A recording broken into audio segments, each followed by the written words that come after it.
കാണൂ പരസ്യരഹിതമായ ഏറ്റവും പുതിയ എപ്പിസോഡുകൾ. ഈ താലി എന്ന് പറയുന്നതൊക്കെ ഒരു ഭാഗ്യമല്ലേ?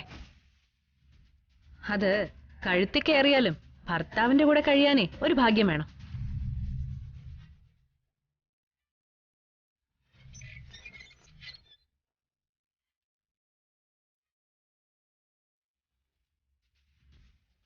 ഭർത്താവിന്റെ കുഞ്ഞിനെ ഗർഭം ധരിച്ചാലും അത് ധൈര്യത്തോടെ പുറത്തു പറയാൻ വേറൊരു ഭാഗ്യവും വേണം.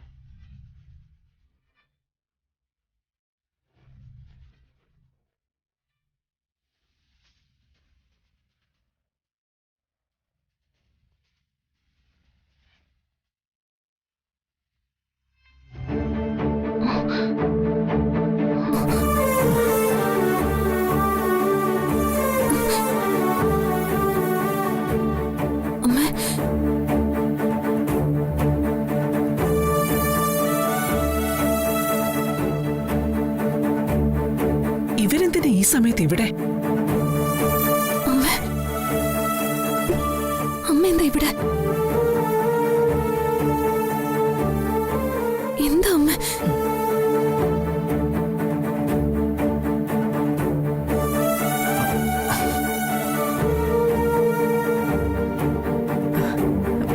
നമസ്കാരം രാഘവേട്ടാ.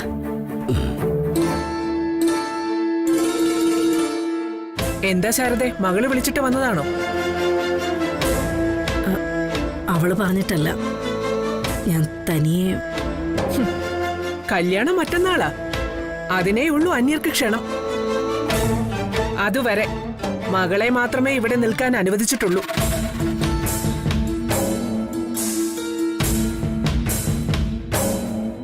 കല്യാണ സദ്യ കഴിഞ്ഞാൽ മകളുടെ പെട്ടിയും പ്രമാണം എടുത്തോണ്ടങ്ങ് മടങ്ങാം.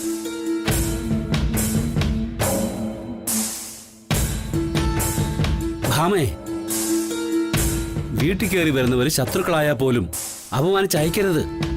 അല്ല രാഘവേട്ട, ആസാമിൽ വെള്ളപ്പൊക്കം, ഗുജറാത്തിൽ ഭൂകമ്പം എന്നൊക്കെ പറഞ്ഞു വരുന്ന അഭയാർത്ഥികളെ പോലെ ഇവരെന്തിനാ ഇടയ്ക്കിടയ്ക്ക് ഇങ്ങോട്ട് കയറി വരുന്നത്? ഭാമേ, എന്റെ മകന് ഒരബദ്ധം പറ്റിയത് മുതലാക്കാനായിരിക്കും.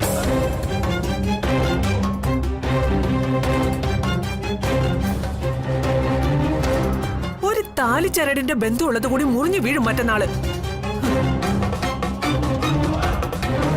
അതിനുശേഷം ഇവരീ പടി കിടക്കുന്നത് എനിക്കൊന്ന് കാണണം.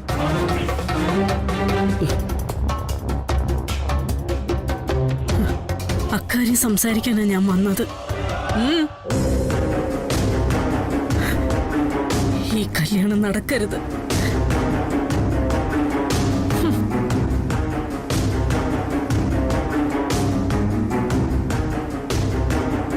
എന്റെ മോളുടെ ജീവിതം നശിച്ചു പോവും.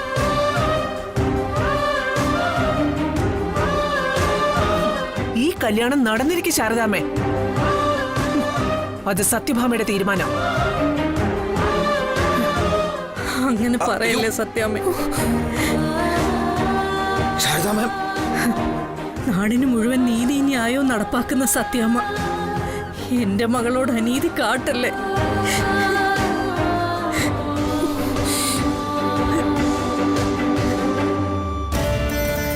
ശാരദാമ്മയുടെ വിധി മക്കൾക്കുണ്ടാവരുത്. എന്റെ മകളുടെ താലി കാക്കാൻ കനിവുണ്ടാവണം. സത്യാമ്മയ്ക്ക് ഇപ്പൊ അത് സാധിക്കും. ഓ, ഇവരുടെ ഡ്രാമയിൽ വീണു പോവോ ഭാമാൻഡി?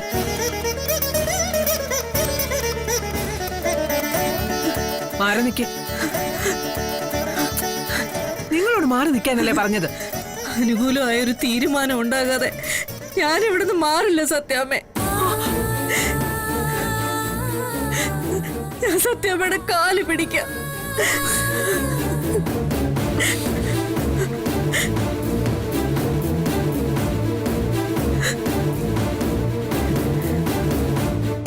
എന്നെ പോലൊരു പെൺകുട്ടിയുടെ അമ്മയല്ലേ സത്യാമ്മയും. ഒരു അമ്മയുടെ യാചനയായത്.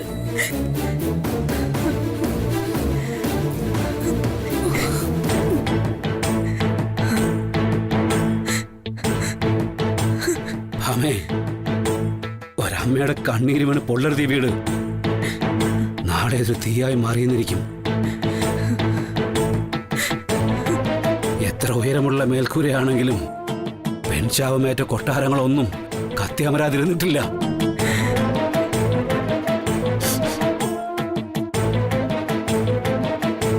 ഭാമാന്റെ എന്താ ആലോചിക്കുന്നത്? കൃത്യസമയത്ത് അയാളുടെ ഒരു പഞ്ച് ഡയലോഗും.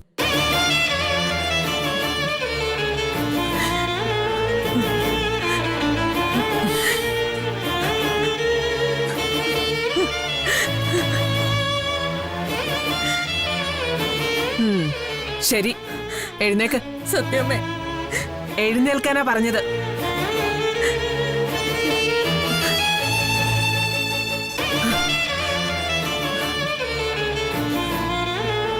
നിങ്ങളുടെ മകളെ പോലെ ഒരു പെൺകുട്ടിയുടെ അമ്മ തന്നെയാ ഞാനും.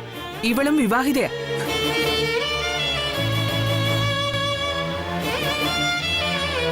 നിങ്ങളുടെ മകളെ തൊട്ടിട്ടില്ലെന്ന് പൂജാമുറിയിലെ ദൈവങ്ങൾക്ക് മുന്നിൽ കയ്യിൽ കർപ്പൂരവും കത്തിച്ച് സത്യം ചെയ്തതാ ദൈവൻ.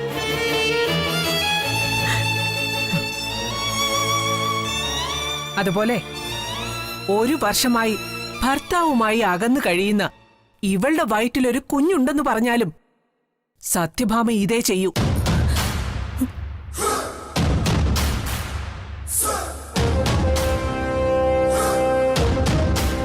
അമ്മയും മകളും എന്ന ബന്ധം സത്യഭാമ അങ്ങ് മറക്കും. ആ ബന്ധം അങ്ങ് മുറിക്കും.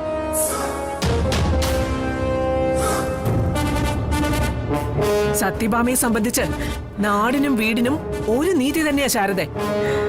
അതുകൊണ്ട് മാത്ര ഇന്നും തല ഉയർത്തിപ്പിടിച്ച് നിൽക്കാൻ ഈ സത്യഭാമയ്ക്ക് കഴിയുന്നത്.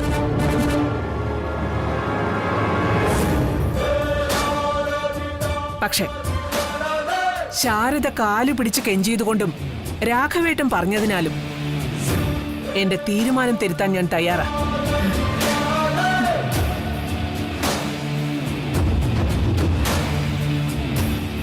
വിഷ്ണു സുസ്മിതയായിട്ടുള്ള വിവാഹം നടക്കില്ല.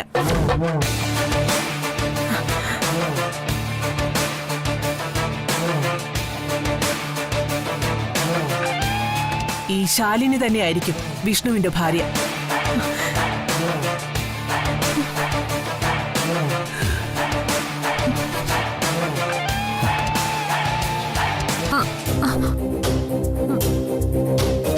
നേരിട്ട് വളരെ കുറച്ചുപേരെ ക്ഷണിച്ചിട്ടുള്ളൂ. അവരോടും ഫോൺ വഴി ക്ഷണിച്ചിട്ടുള്ളവരോടും ഒരു കോള് വിളിച്ച് മാപ്പ് പറഞ്ഞാൽ മതിയാവും.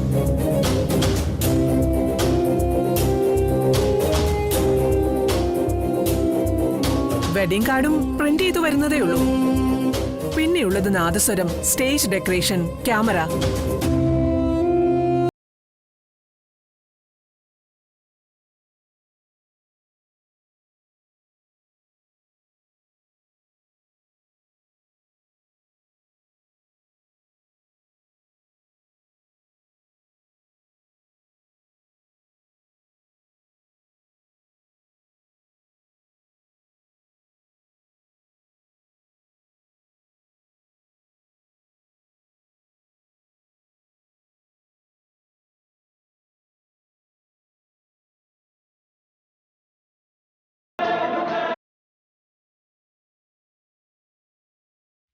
ഇവൾക്കത് മനസ്സിലാകും.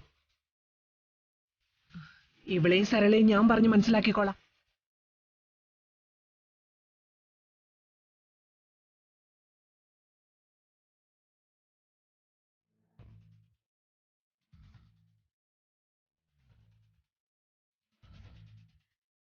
നന്ദിയുണ്ട് സത്യമേ. എന്റെ മോളുടെ ജീവിതം രക്ഷിച്ചതിന് കോടി പുണ്യം കിട്ടും നിങ്ങൾക്ക്. പുണ്യൊന്നും വേണ്ട ശാരദാമ്മേ. പകരം ശാരദാമ്മ എനിക്കൊരു ഉപകാരം ചെയ്തു തന്നാ മതി.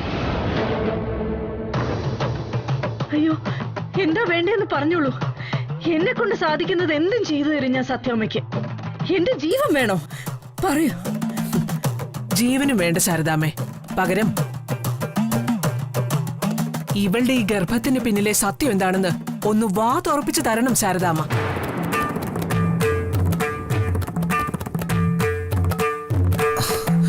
പിന്നെ ഈ കല്യാണം നടക്കില്ല.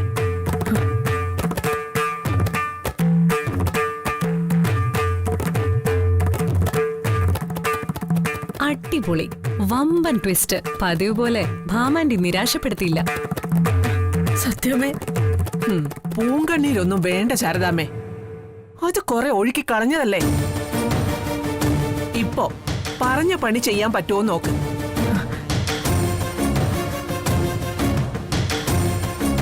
ഈ കല്യാണം നടക്കാതിരിക്കാനുള്ള ലാസ്റ്റ് ചാൻസാ ഇത്.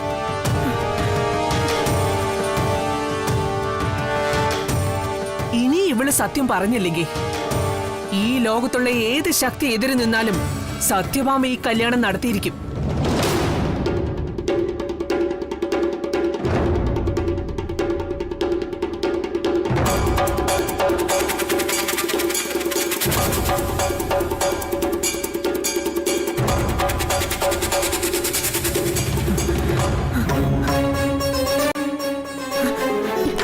മോളെ എടി നീ പറയ്. എടി മോളെ പറയടി. സത്യഭാമ നിങ്ങൾക്ക് അനുവദിക്കുന്നത് ഒരേ ഒരു മിനിറ്റ്. നിങ്ങളുടെ മകൾ തന്നെ ഇവളുടെ ജീവിതം തീരുമാനിക്കും ആ ഒരു മിനിറ്റിൽ. വിഷ്ണുവിനോടൊപ്പം ജീവിക്കണോ വേണ്ടയോന്ന് ഇവൾക്ക് തീരുമാനിക്കാം. മോളെ എടി സത്യം പറയടി. എടി മോളെ ഒന്ന് സത്യം പറയടി. എടി നിന്റെ ജീവിതം തകരും. മോളെ നീ ആരെ രക്ഷിക്കാൻ ശ്രമിക്കുന്നു അവരൊന്നും ഉണ്ടാവില്ല നിന്റെ കൂടെ. എന്റെ പൊന്നു മോള് പറയേ. എടി പറയടി. എടി പറയാൻ. എന്റെ പൊന്നു മോള് പറയാ. എടി പറയാൻ. എടി പറയടി. എടി പറയാൻ. എടി പറയാൻ അങ്ങോട്ട്.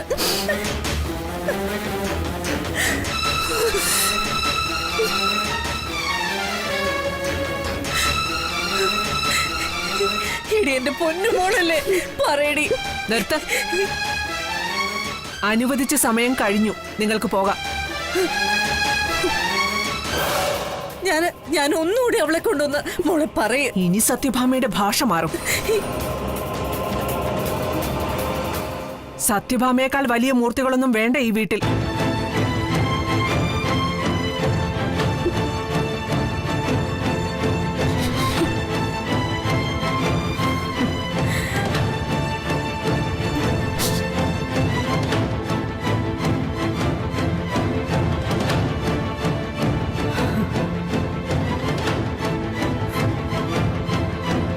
ഇവിടെ വന്ന് നിങ്ങളെല്ലാരും ബുദ്ധിമുട്ടിച്ചതിനും ഇതിനിടയിൽ ഇത്രയും സമയം കളഞ്ഞതിനും മാപ്പ്.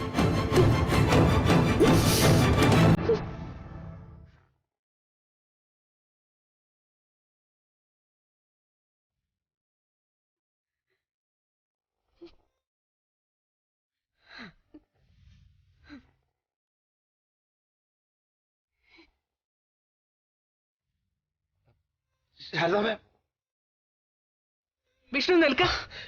എങ്ങോട്ട് പോകുന്നു? ഞാൻ ശാരദാമ്മയൊന്നും. നീ എവിടെയും പോകുന്നില്ല. കല്യാണവുമായി ബന്ധപ്പെട്ട് ഒരുപാട് കാര്യങ്ങൾ തീരുമാനിക്കാനുണ്ട് ഇവിടെ.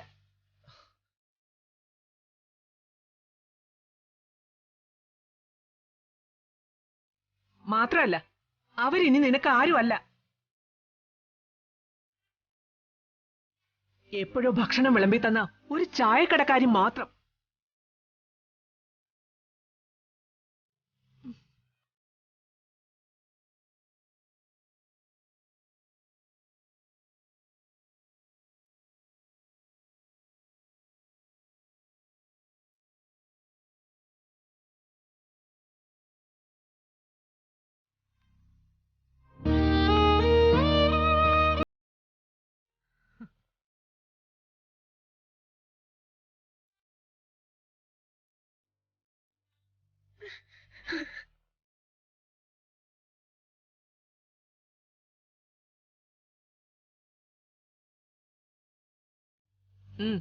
പോയിരിക്കടാ. ഇരിക്കാൻ.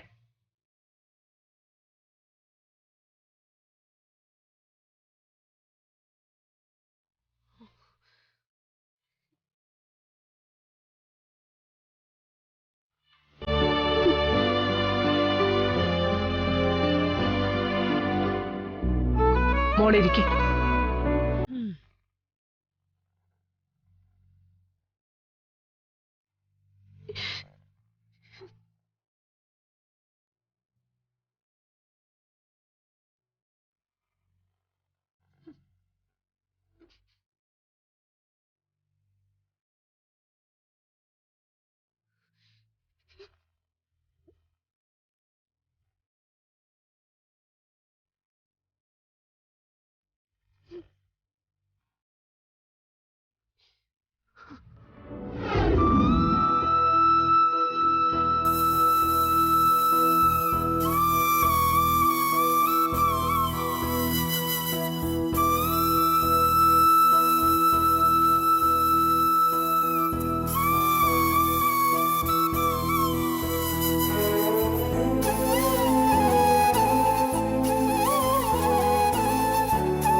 അച്ഛാ ദേ ചായ.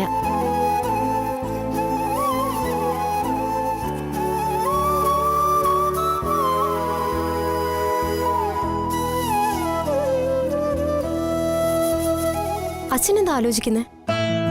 ഏയ് ഒന്നുമില്ല. വിഷ്ണു സുസ്മിതയായിട്ടുള്ള വിവാഹം നടത്തരുതെന്ന് പറഞ്ഞ് ഞാനായിരുന്നു സത്യഭാമയെ കാണാൻ പോകേണ്ടിയിരുന്നത്.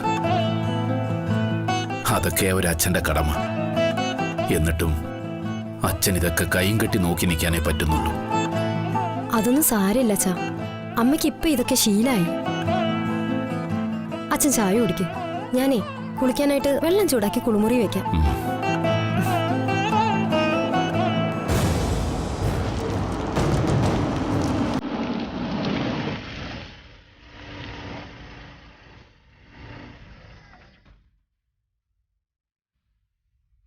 ശാരദ മടങ്ങി വന്നോ? ഇല്ല അച്ഛാ, ഇതൊരു കാറിന്റെ ശബ്ദ. ഞാൻ ആരാന്ന് പോയി നോക്കിട്ട് വരാം. ആ, അച്ഛൻ ഇവിടെ തന്നെ നിന്നാ മതി.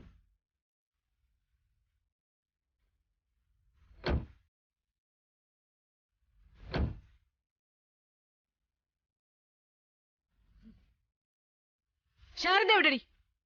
അമ്മ പുറത്തു പോയിരിക്കുക. പുറത്തു പോയെങ്കിൽ ഫോൺ വിളിച്ച് വരുത്തുടനെ. ഇപ്പൊ വരണം അവരീ പഠിക്കല്.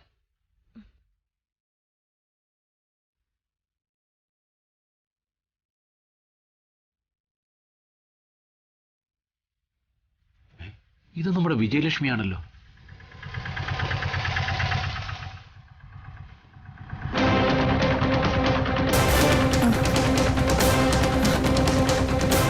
ആഹാ, എത്തിയല്ലോ കെട്ടിലമ്മ.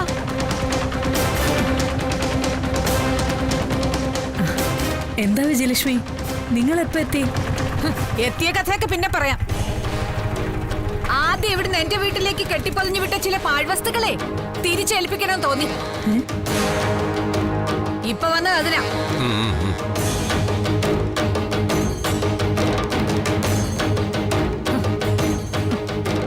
എന്താടി? അറിയില്ല. ആദ്യം എന്താ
അതിന് ഞാൻ എന്ത് കാണിച്ചെന്നാ വിജയലക്ഷ്മി പറയുന്നേ?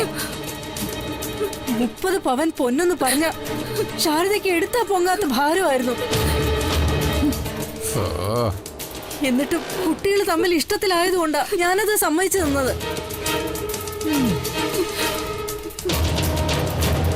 ആദ്യമൊക്കെ അത് കിട്ടുമെന്നുള്ള സംശയത്തില് നിങ്ങൾ എന്റെ കുഞ്ഞിനെ ഒരുപാട് ദ്രോഹിച്ചതാ.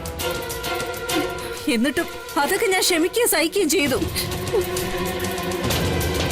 ഒടുവില് എനിക്കും എന്റെ കുഞ്ഞിനും ഉണ്ടായിരുന്ന കിടപ്പാടും കൂടി തീരെ എഴുതിയിട്ടാ നിങ്ങൾ ഇപ്പൊ ഈ മുറ്റത്തേക്ക് വലിച്ചെറിഞ്ഞ 30 പവൻ സ്വർണം ഉണ്ടാക്കിയത്. ഇനി നിങ്ങൾക്ക് വേണ്ടത് എന്താന്ന് എനിക്ക് മനസ്സിലാവുന്നില്ല. എന്റെ കുഞ്ഞുങ്ങളുടെ ജീവനും കൂടിയാണെങ്കിലേ അതും കൂടി എടുത്തോ. ഞങ്ങൾക്ക് സമ്മതം. പ്രസംഗം നിർത്ത് ശാരദാമ്മേ, കുറെ നേരം ആയല്ലോ. നിങ്ങൾക്ക് 30 പവൻ സ്വർണം എടുത്താ പൊങ്ങാത്തതാണെങ്കിൽ വിട്ടേക്കണമായിരുന്നു. 30 പവൻ പിന്നെ പ്രേമം മാങ്ങാത്തൊലി എന്നൊക്കെ പറയേണ്ട കാര്യമുണ്ടായിരുന്നോ?